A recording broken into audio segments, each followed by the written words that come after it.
Okay.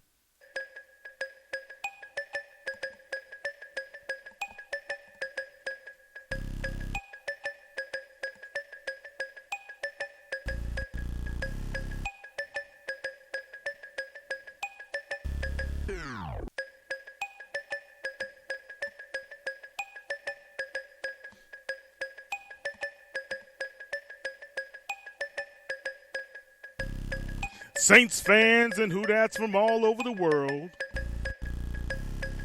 It's time for the Bayou Blitz, y'all.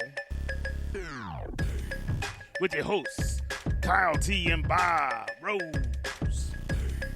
And guest Sammy Knight.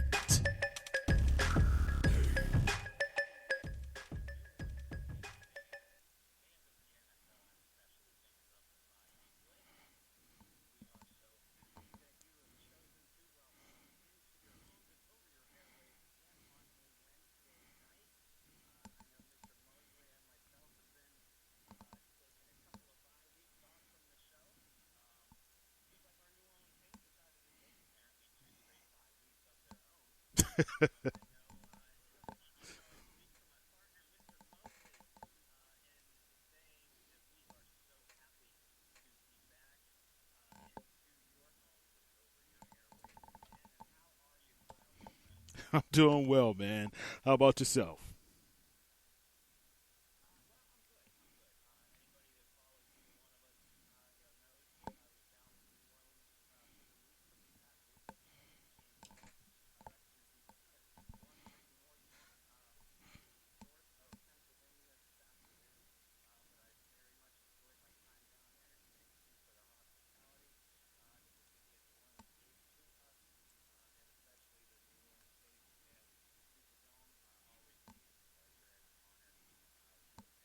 Well, look, Bob. I'm kind of jealous, man. You guys had some bag nets, and y'all were walking the French Quarter, doing some good touristy New Orleans type of stuff.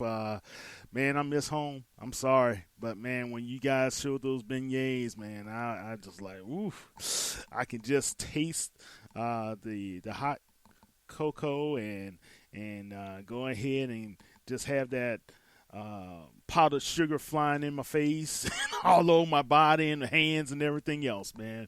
But looks like you guys had a great time.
Hey, how you doing, Sammy?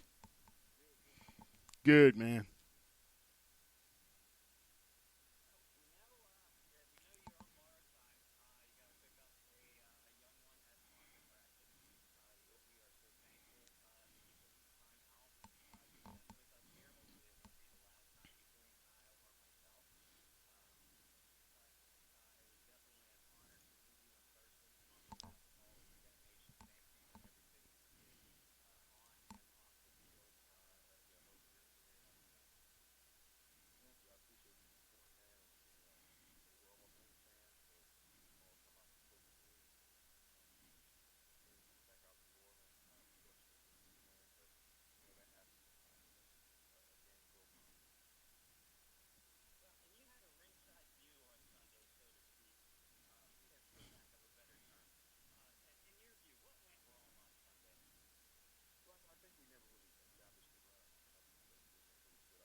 Amen.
Well, Sammy, the Saints were able to bring you in from USC, and you came in and you did a great job for us, man.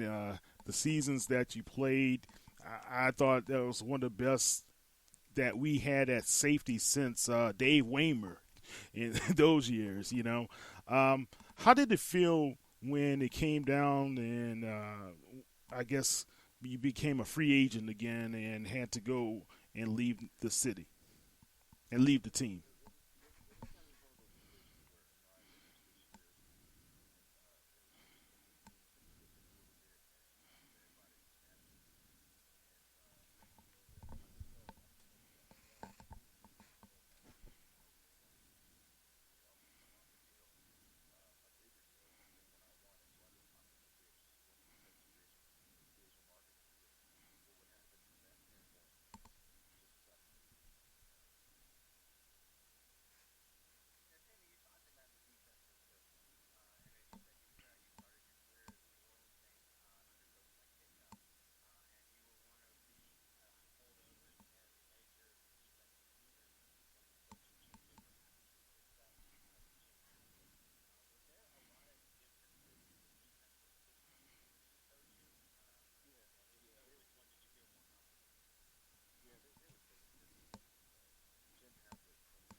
Let me ask you. Go ahead. Go ahead, Bob. Marcus Williams has been taking a giant leap this year as far as how he's covered. He's really been helpful in the secondary. How would you rate his play?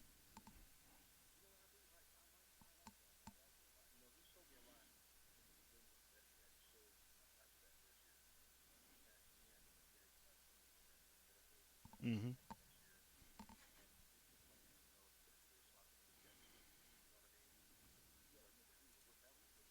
Mm-hmm.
Yeah.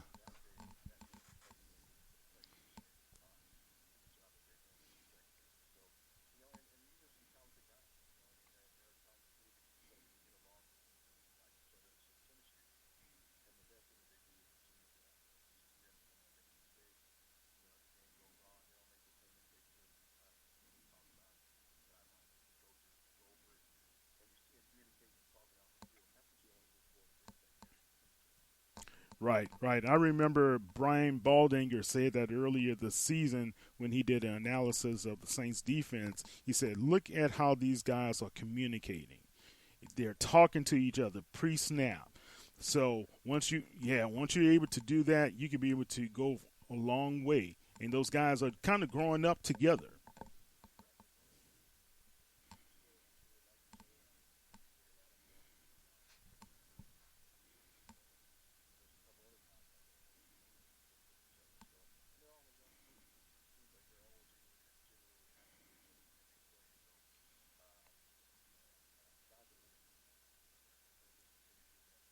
Yeah.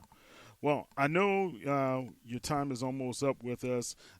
One question that I have always wanted to ask you, man, is that when I saw you play, and you not only you were rangy and you had great instinct, but you also were kind of physical when you tackled those guys, and I used to love that in your game. Is if you had to key on the best thing that you felt about your game when you played in the NFL, what would that be?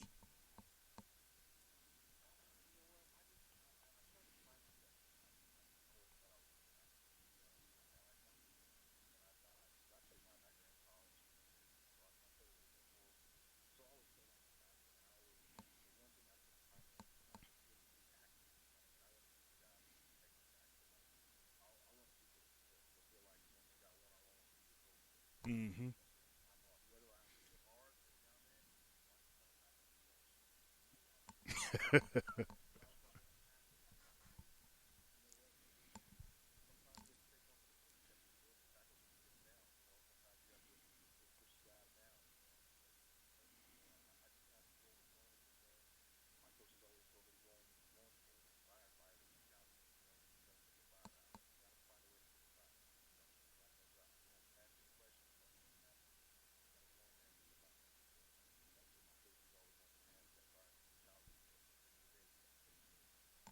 Awesome.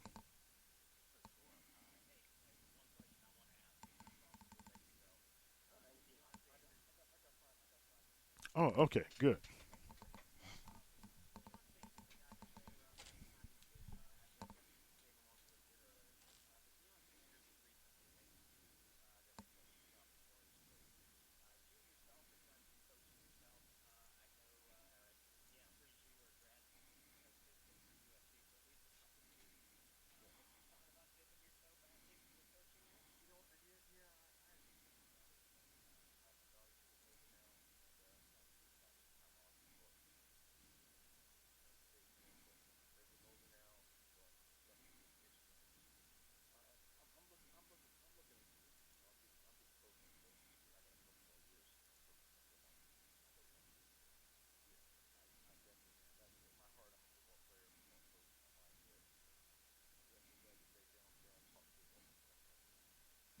Did you ever have an opportunity to, I guess, go to the Saints practice and talk to those defensive backs?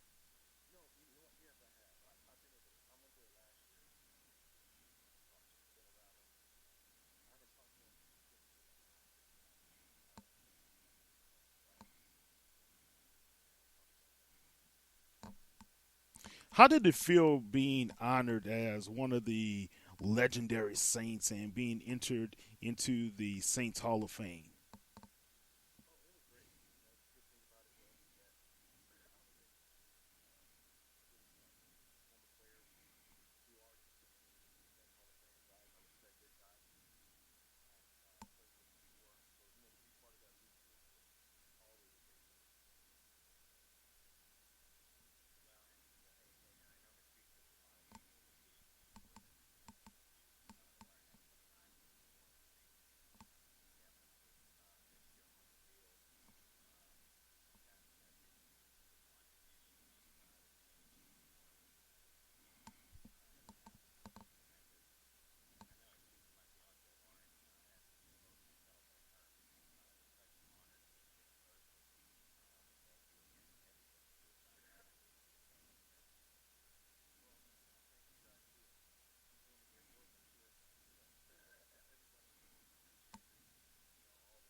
All right. Thank you, Sammy.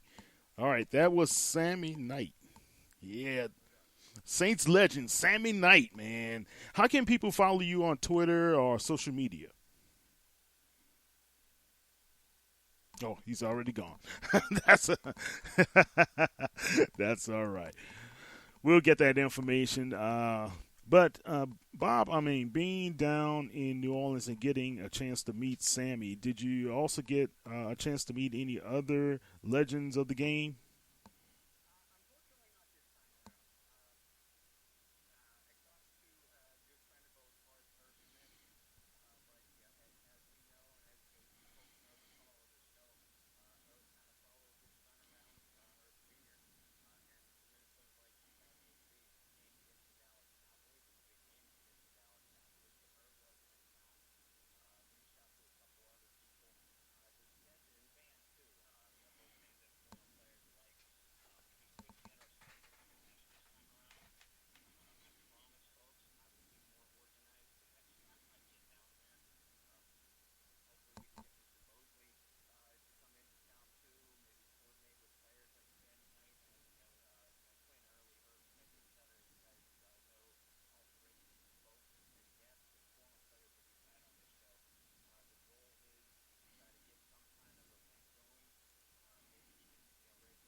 Yeah, great analysis.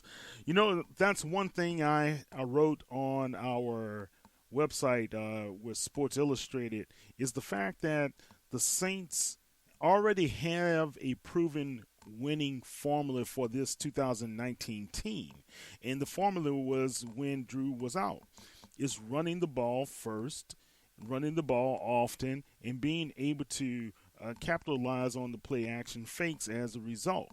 This team is not built, and this is my opinion, and you guys can talk to Bob afterward after I share my opinion. But it's my opinion, man, based upon our wide receiving core, that you can't rely on the pass being first with this group. And of course, we have the tremendous play of Michael Thomas, which is he's about to set all type of NFL records, man, and I'm very very proud of him because you know most of the times when guys get the big contract, they cash it in. He obviously is not doing that, and that's why I'm very proud at how he's handled himself. But let me go back to what I was saying. The Saints need to really take advantage of having, especially this time of the season when other teams are banged up as well, right?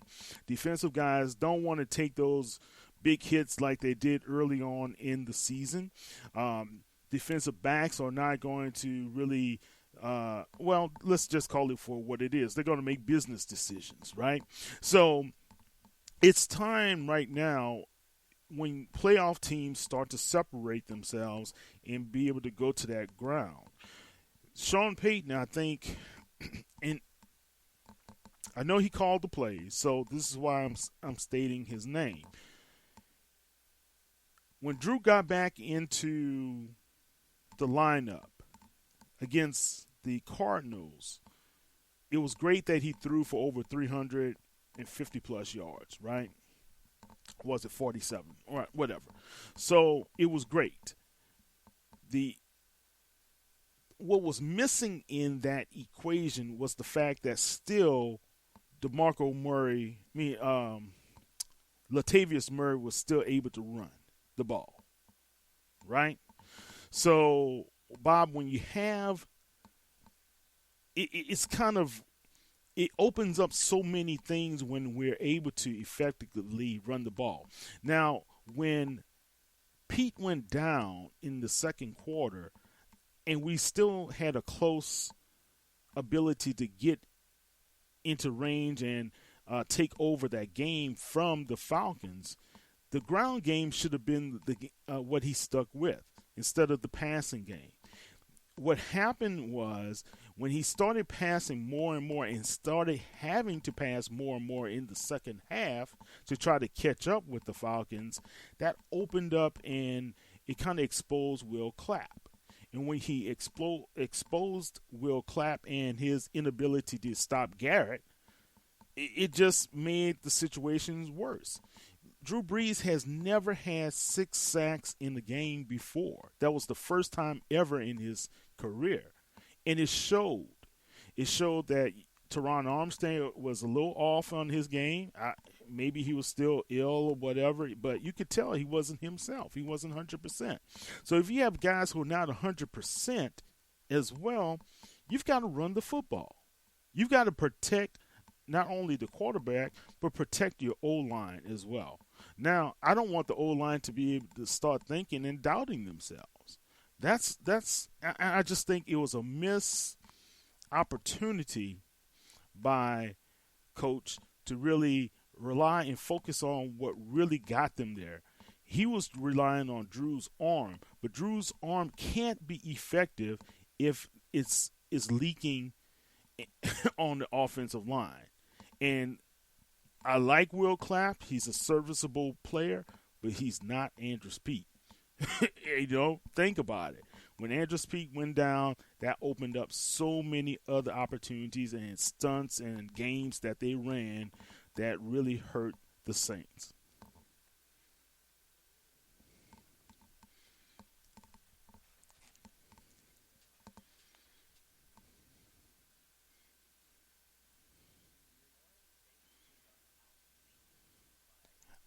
I said that too. They played our game, didn't they?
Exactly.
Well,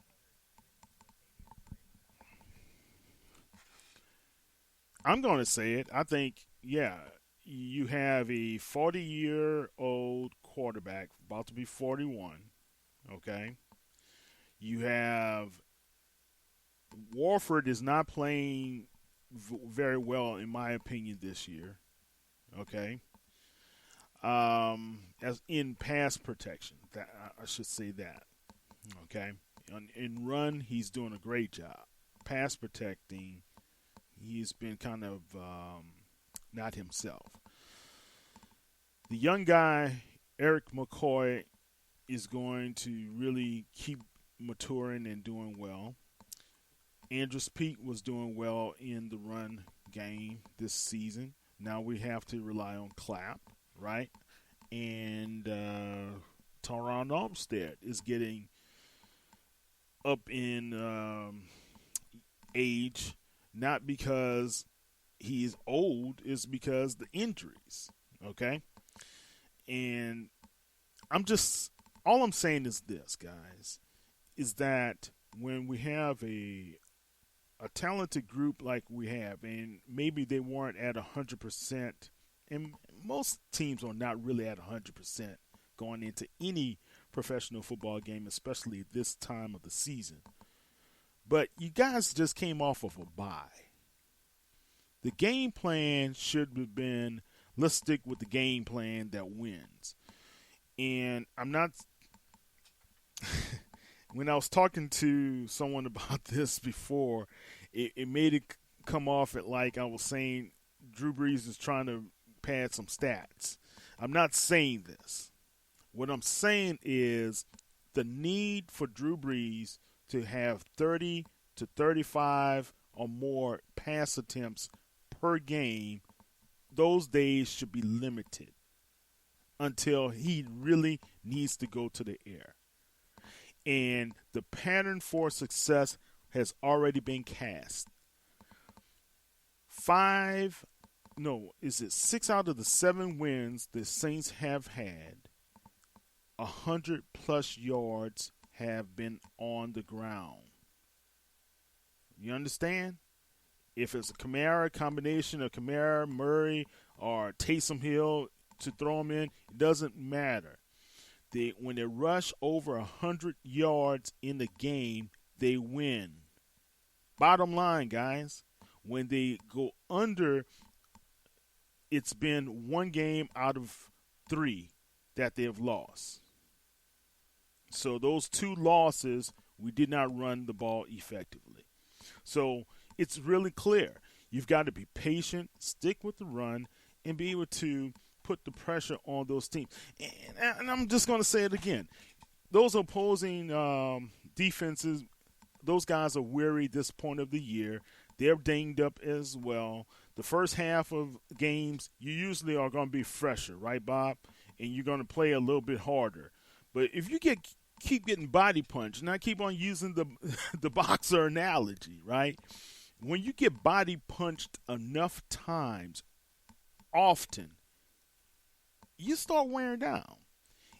It doesn't matter if you were Muhammad Ali, if you were Larry Holmes, George Foreman, Lennox Lewis, after Mike Tyson. After a while, you keep getting hit, you're gonna wear down, and we have to adopt that philosophy if we're going to win and continue to win. Because if we can be able to punish more of these defenses that we're about to see, you have a fast defense in the Bucs, you have a fast defense in the Panthers, you have a fast defense in the Falcons. We got to play them again in a couple weeks, right? And then you look at the Colts, very fast defense, really game guys, man. You talking about one of the best linebackers in the game with that young man out of Florida State, right? Then we played at Titans, who look what they did against the Chiefs. I mean, we have some really young, talented defenses that we're going against. Can we take advantage of their secondaries? I think on most of those cases, those secondaries are kind of limited. But the only way you can be able to do that is establish the run first.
Right. And not to belabor the point, is Kirkwood really going to give you that much of a boost in the wide receiving core? Hopefully, yes. I just don't know. That's the best thing I can say.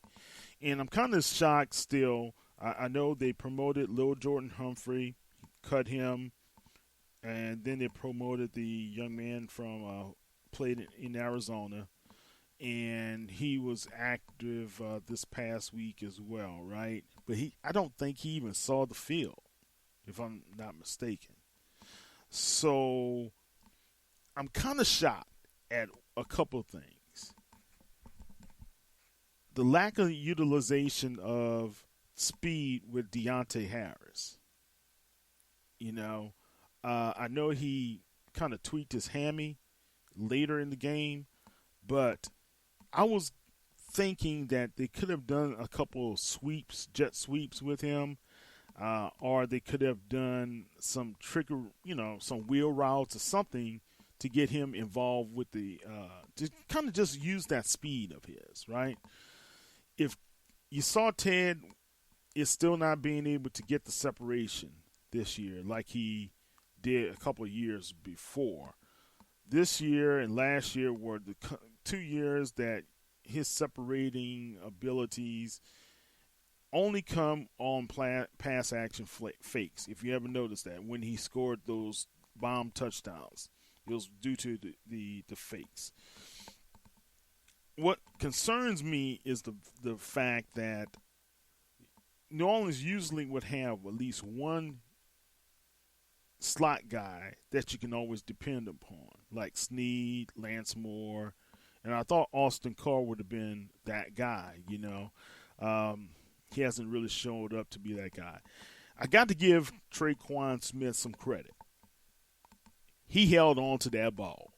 So if this is something that's going to give him a little boost, some confidence also in his abilities in his game, let's see where this can build. Right, that's what I would say because that shot he took, I was like, ooh wee. So that was something to see, man. Um, I really believe that when you look at how the rest of the season is set up, the Saints need to really just be more physical. That's how we won. Continue to be more physical. And I know we have physical opponents ahead, but I think those defenses that we are going to play can wear down. But we got to play smarter, more controlled football. I'm sorry. I love Drew. I don't need to see him passing 30 plus times a game. I just don't need to see that any longer. The reason being, if he's not in the shootout against, let's say, Aaron or Tom Brady esque or someone like that, you even saw. I think what's his name? Ryan didn't have. He played the Drew Brees game. 7, 8 yard pass, 6, 5 yard passes. They played the Saints game against them, and it was unlike. I was just like, why are we be baffled in some of these little short routes? I don't get it. How do you just let the running back leak out the back? It's still mind-boggling to me. Doesn't that linebacker know to play a little bit closer? This is about to happen. AJ Klein, what are you doing? Falling down. I was just like, what is going on? Why is he even covering the running back in the first place? That's what through my mind as well. Where's Demario Davis? So, man, there were so many things to really say. The penalties were just crazy. It was just, it was a very undisciplined game by the whole team in a lot of ways. Now the cornerbacks did their best to hold up even after Lattimore went down, and I thought it was going to be a complete breakdown, but really had a couple little flashes here or there. Jones had a couple little flashes here or there. I just knew when it came down to getting close to the goal line, I think the linebackers got outplayed and safeties got outplayed with that tight end, Hooper. So we've got to have some of these games. I thought we were going to stumble. I just didn't think we were going to stumble this poorly against Atlanta. I thought it could have happened in Atlanta, but not at home. Does that make sense?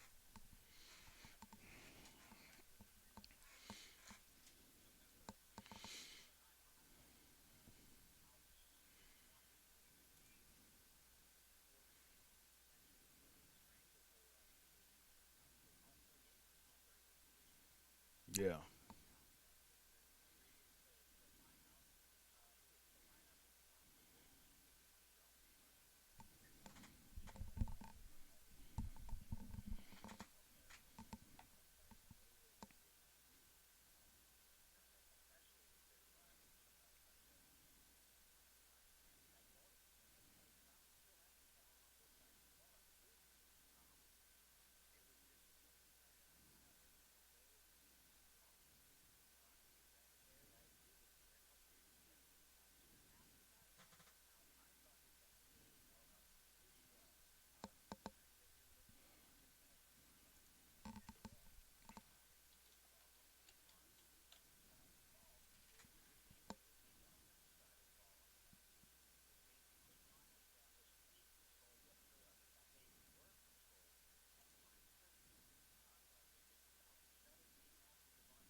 You know why? I'm just going to be honest, guys, they were being undisciplined across the board. Uh, did you see early on in the game, Davenport, was it the first run that he picked up? Hill picked up the 9 or 10 yards. Davenport was keying in on Matt Ryan. What? I was just like, Matt Ryan ain't gonna outrun you. And you had the support of your players coming in from behind in the linebackers. So the edge where you saw the running back, that should have been your man to really take, not Matt Ryan. Matt Ryan wasn't going to outrun the linebackers, you know. Then you saw the over pursuit on those two occasions when Matt Ryan again ran for first down. And they weren't even short first downs, though, Bob. Then we're talking about 7 to 9 yards. And I'm like, oh, what in the world? Over pursuing. So it was just the defensive line was not as disciplined as they once were. I know we recorded one sack, but that sack was kind of one of those gimme sacks that Davis had just had to kind of touch Ryan, right? Our defensive line, I thought they just underperformed, man. That's no other way to say it.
That's what. Thank you. I'm glad you said that. Go ahead.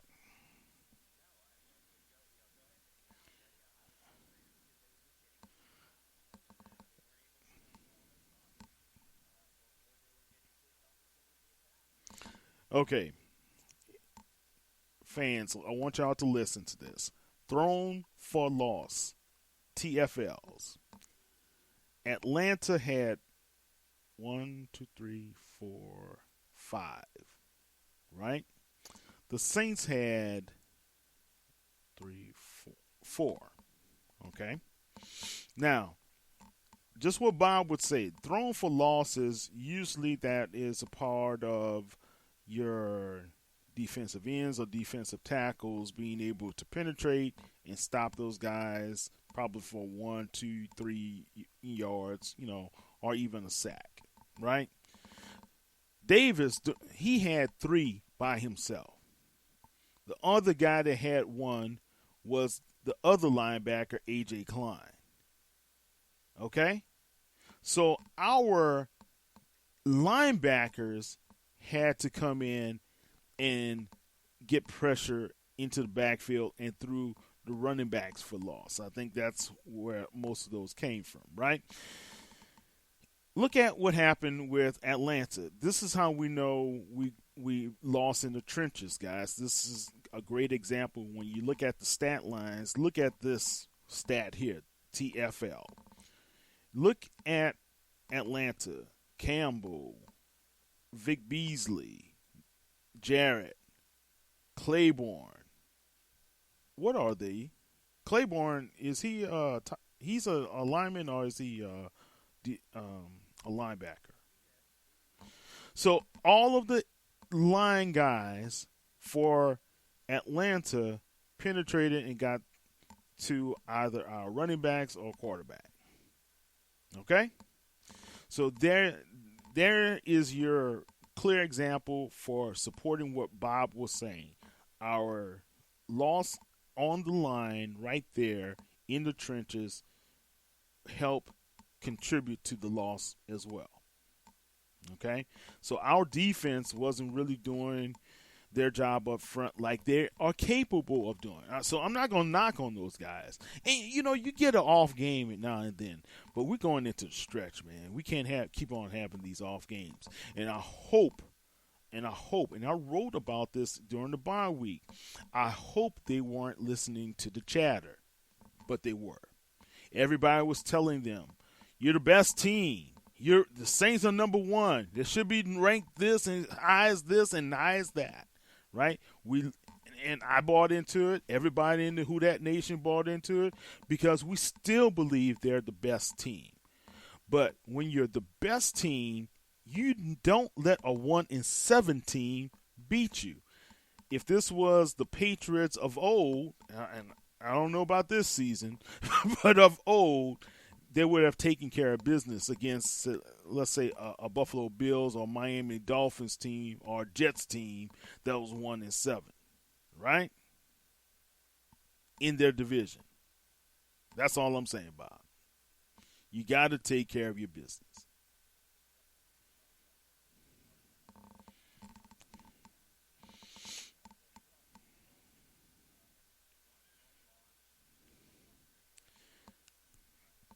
But this loss is a big loss. Let me tell you why, in my opinion, Bob.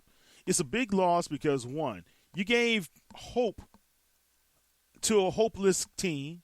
Not only that, you gave hope to the rest of the NFL. Because, remember, the rest of the NFL was looking at the Saints like, dang, they went undefeated without Drew. And now they're like, okay, well, I guess we can beat them too. Right? I'm telling you, watch Tampa Bay this weekend. They're not going to have any fear. They're going to put some pressure on our Saints. They're going to push and push. And that team, if you watch them the whole year long, they don't give up until the end. Under Arians. They don't. Carolina doesn't give up to the end as well, do they? So we have teams that we're going to face the rest of the season that's not going to be easy. This schedule is difficult for a reason that we're going into. Fortunately, the Saints won most of the games up front that we thought were the more difficult ones, right? We thought the Cowboys and those guys are going to be more difficult. This is going to be a very competitive 7 games that we're going to go into, guys. And, playing Carolina, Atlanta, and the Bucs within the span of 13, 14, 15 days, something like that, that's going to be hard on the bodies of those teams that we're going to – on our team as well as those teams, but more our team. That's what I'm concerned with. So this is why this game was so critical, and I remember saying this is a highly important game. Winning this game could have alleviated some pressure if going down next 4 games if you had a hiccup somewhere, right? It would have alleviated some pressure. Now it's putting more pressure on you to make sure you don't have any more hiccups because you have Green Bay at 8-2. You have Green Bay at 8-2. We have the Cowboys. They're not really a factor. But you have Seattle. Seattle just defeated the Niners, right? And remember, we have to play the Niners in 4 weeks. That's not, Bob. We got to play the Niners, right? So if we have any hiccups in between playing the Niners and losing another NFC game, we have a problem. We have a serious problem when it comes to tiebreakers and everything else. So Seattle's not going to stop. They're not going to stop trying to win. And Green Bay is not going to stop trying to win. And guess what? The Vikings are not going to stop trying to win as well, guys. So we have some competition. Where we get seated, we have gone from the possibility we would have won this game for being tied with San Francisco for probably number one seed, right? Now we drop down to third. If we lose again, there's a good chance the Saints could be the fourth seed, still leading the division, right? But if we keep losing against our own division people, we got problems. That's all I'm saying.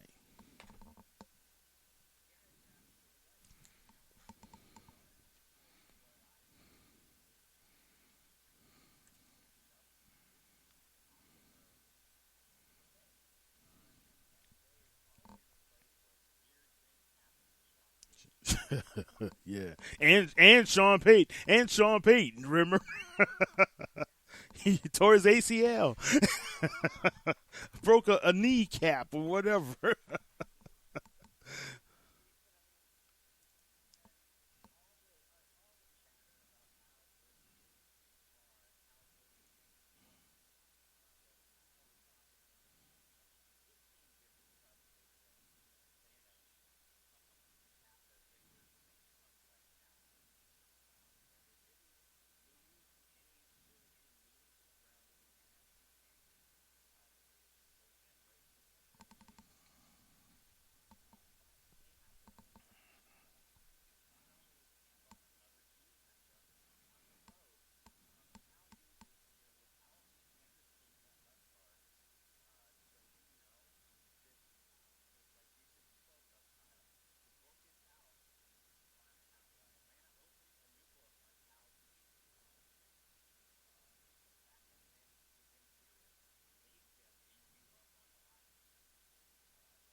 put your pressure put your pressure away if you run the ball. There you go. You put your pressure away when you run the ball. You don't have to say Drew Brees win this game in the first quarter. Win this game, Drew, second quarter. Keep throwing. Let's keep chunking it up. No. Keep Jameis Winston on the sideline. Same thing we did other teams. We won the time of possession. That's what the Falcons did against us. They won the time of possession. The time of possession is your friend. Running the football effectively will be your friend. Alvin Kamara has had some pretty nice games in Tampa. So I think you're going to see a heavy dose of Kamara as well as Murray, man. And the line is going to have to really do their job. Just keep Drew upright. I would like to see Drew probably 20 to 22 pass attempts instead of 30 to 40. And I know I'm being conservative. Usually, sometimes that really means Drew's going to throw the ball 25 plus times. So, but I think also when you look at the need to incorporate Cook more, I know that Hill wasn't available. Hopefully he can come back. But we really need a tight end, another tight end, man. And I think this is the time to stop holding Taysom Hill back. Does that make sense? I think Hill is really the key. Whether we need him as tight end, halfback, H-back, whatever back, super vac, anything. We need Taysom Hill to be more involved in the game plan. And that's only going to be able to help the team, man. And it's a good change of pace. It's like a pitcher who can throw that change up, right? It's a little off pace. It looks like a slider, but it's not. That's what you need to see. So, it looks like a curveball, so it's not. But I'm just going to say this, man. This is a winnable game, Saints fans. It's winnable if the team is disciplined, and look for Chauncey Gordon-Johnson to really have a really good game this game. I just feel as though PJ may struggle against Mike Evans. I don't think Eli can really hold up to Mike Evans unless they give him some support most of the time. And then that means Marcus Williams has to be able to use his instincts more. I got to give it to Marcus. Marcus had, 4 passes defended on Sunday, and Pro Football Focus listed him as the highest graded Saint this season. Wow. And I think Ramczyk is right behind him. But we're going to have to get some takeaways in that passing game, or we're going to have to be physical in creating some turnovers. That's one thing I was shocked at as well. We didn't do enough in creating some turnovers. We did have that one interception, but Matt Ryan was running, y'all.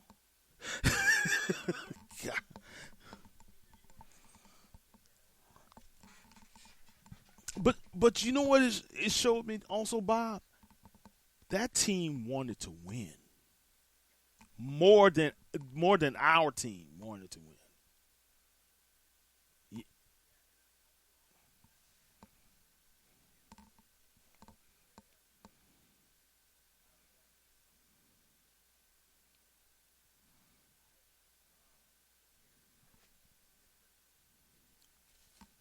Yes. Yes.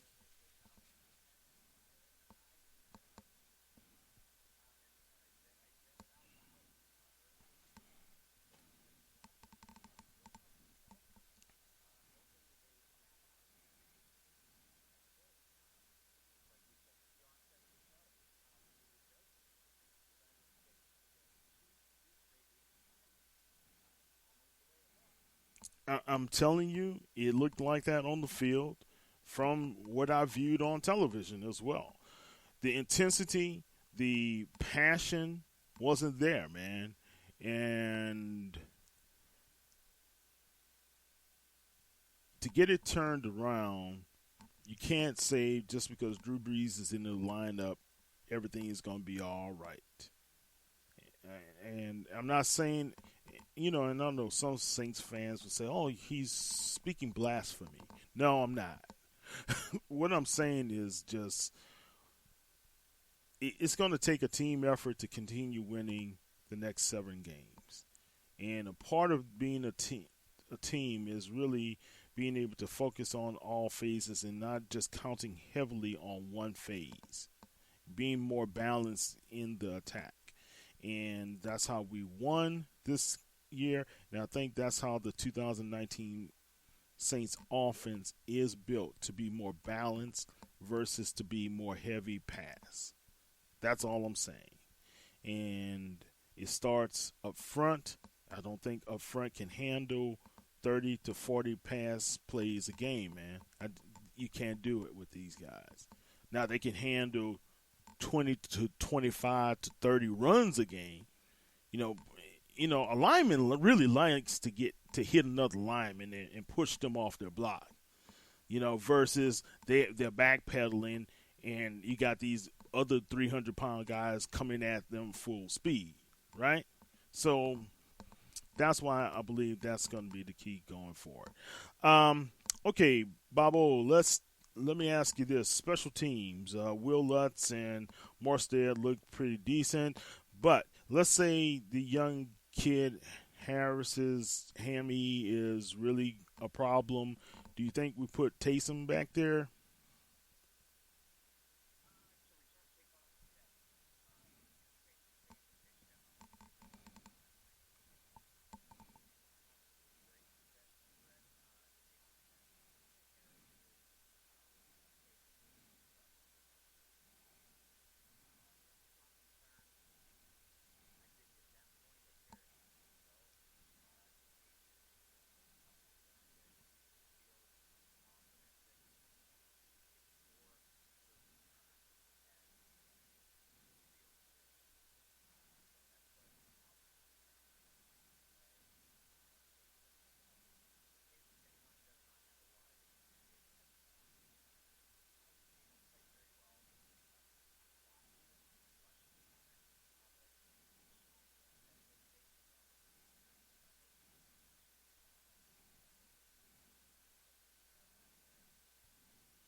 Yeah, yeah, definitely.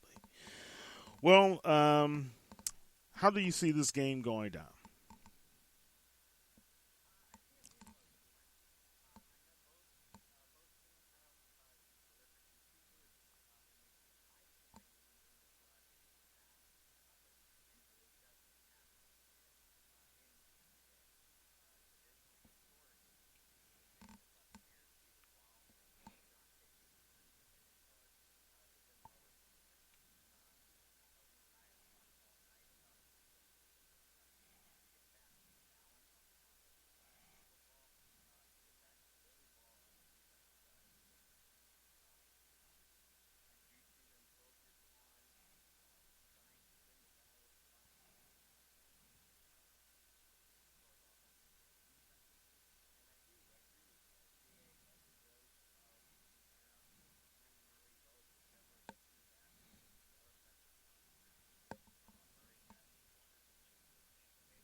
Yeah, yeah.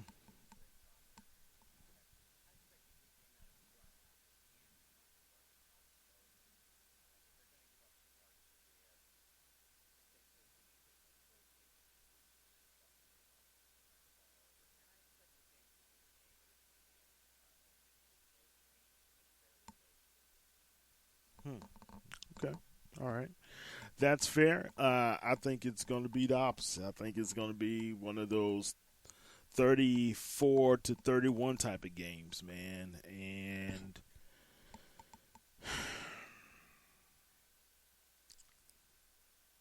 unless I see early in the game a more controlled type of football that's being played by the Saints, and God, please, we need to have an opening 7 points.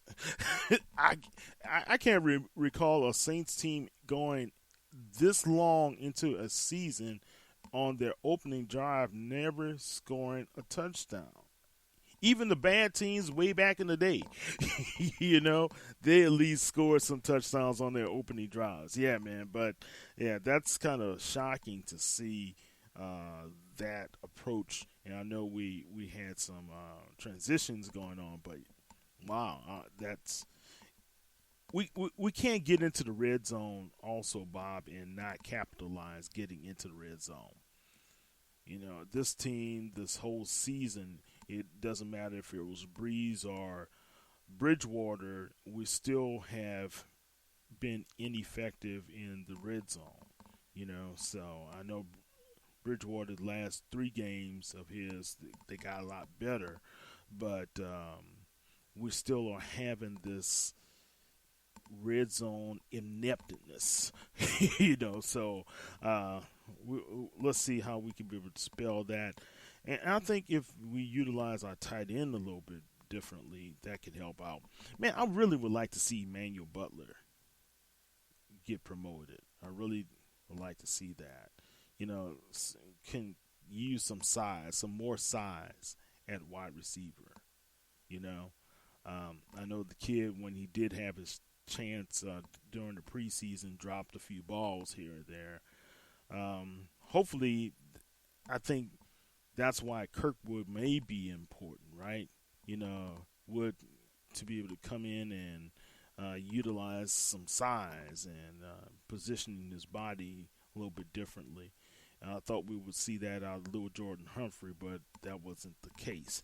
But, you know, going on and on to the break of dawn, it doesn't really matter. All that really matters is between that zero on one side, the zero on the next side. If our guys can be able to get in and drive that ball down the field with more control, more discipline, and being disciplined up front as well, I think we could be able to really come home and take home a win. But if we have 7 to 8 penalties and they're boneheaded penalties at the wrong time at critical times, it's not going to be good. You know, and I was very, very shocked to see some of the silly mistakes. But and that also maybe come because they weren't really focused. They weren't focused. They thought this was probably going to be an easier contest than it was. So, but they're professionals, and I believe they'll get it together. And you know, Mr. Sean Payton is a master motivator, and I'm pretty sure he has something for it. That's all I would say. Yeah. All right, Bobo. Before we get off the air, it's been announced by the National Football League that Colin Kaepernick is going to have a workout, and many of the NFL teams are going to attend the workout. All right, before I ask you your thoughts, I think this is a bunch of baloney. Okay, and I'm just thinking, why would you need to put on a major production like this after all that has really happened, and this late in the season also? I don't get it. Do you?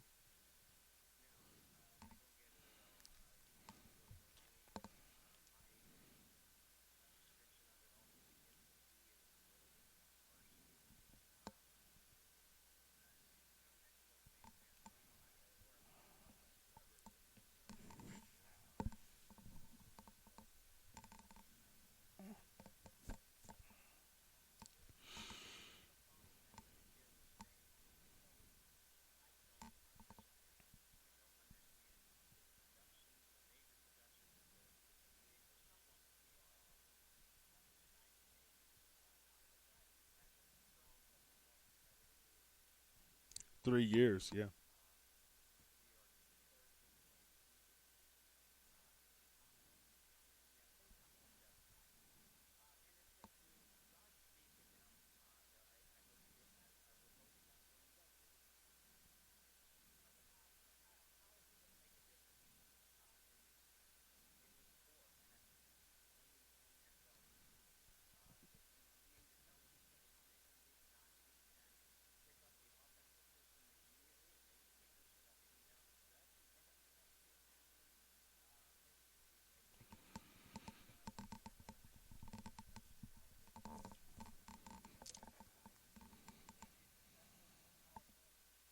Yeah. Look, I really believe if you look at some guys like the McCown brothers, who you know, I don't know how they kept getting jobs, but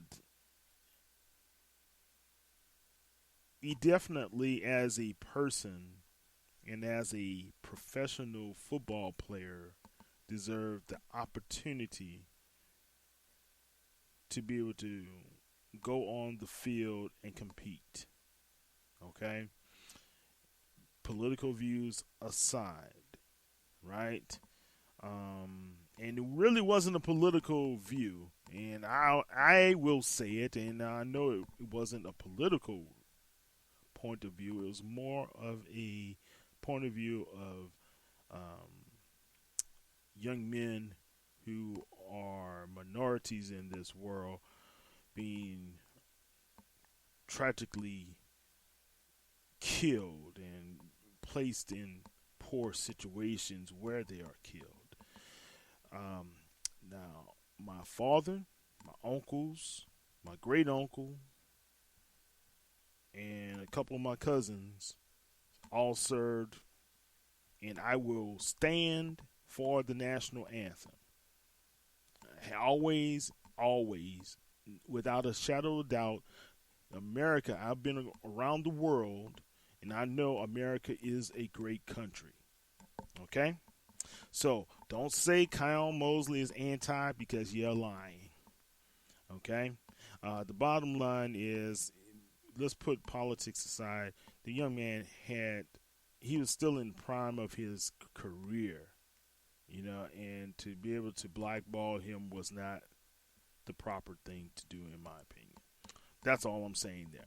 Now, let's kind of go and about a couple other things. NFC South, Carolina went down, and that was a tough game that they played, but they played the Packers pretty close. And I watched that game.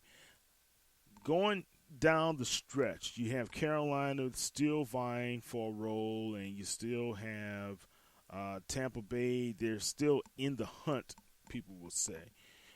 Do you really see Carolina with the changes that they are going to make? Cam Newton looks like he won't ever play for that team again.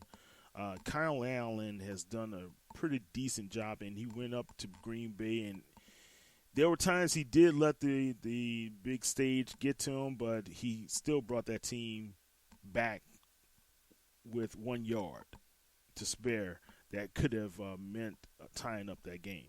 How do you feel about this Carolina team?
Yeah, and one can make the argument just vice versa that it would have been better for Carolina to win and then set us still in the second seed instead of being in the third seed at this time. Well, guys, are still we have a lot of football to be played in the National Football League, and the New Orleans Saints still have a lot of football to be played as well. And going into this game, I have a prediction. My prediction is 34-31. Bob, what's your prediction again? 24-21. So we have a 10-point difference between. Hopefully, the Saints can split it or they can double it and we will win by a larger number.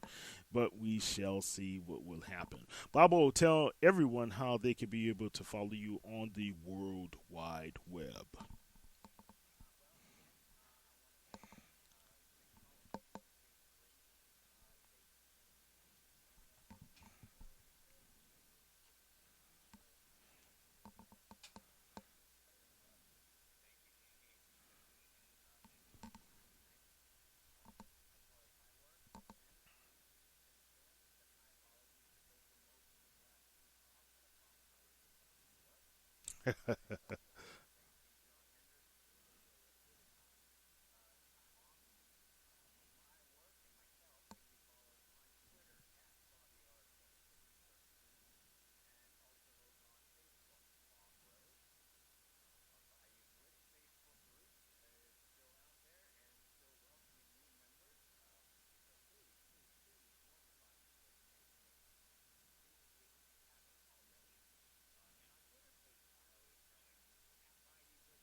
Definitely.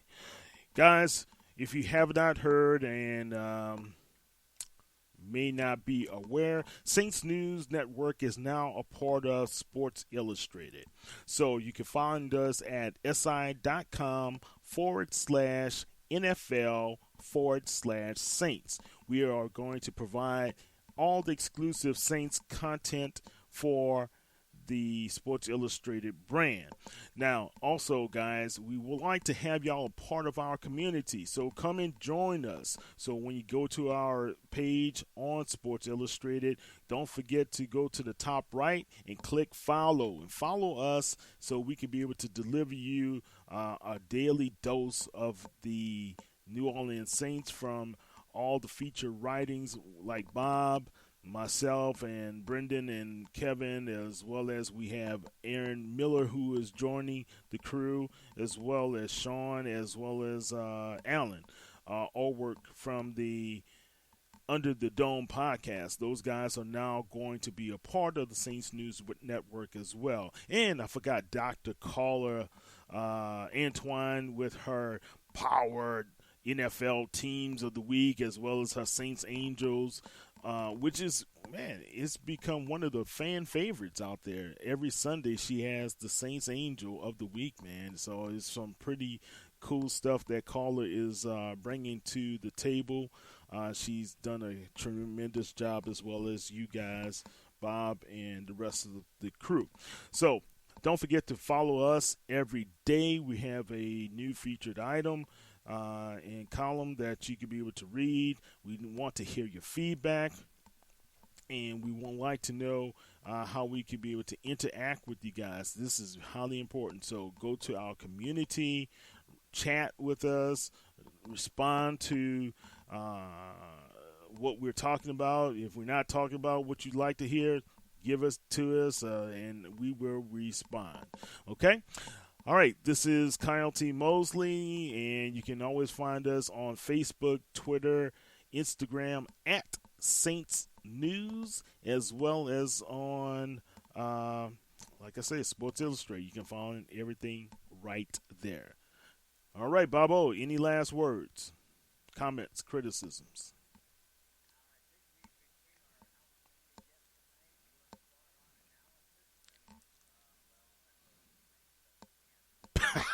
You did more than that. Well, good, man. It's good to be back on the air with you guys. I'm glad you and Lauren had a great time in the Big Easy. And Saints fans, don't forget to keep on supporting our boys in the black and gold. Don't forget to also continue to read all your Saints news 24/7 on Sports Illustrated sites, si.com/NFL/Saints. This is Kyle T. Mosley of the Saints News Network with Bob Rose of the Bayou Blitz podcast and CSC. Bob, have a great one. We'll talk to you guys later. Who that, baby?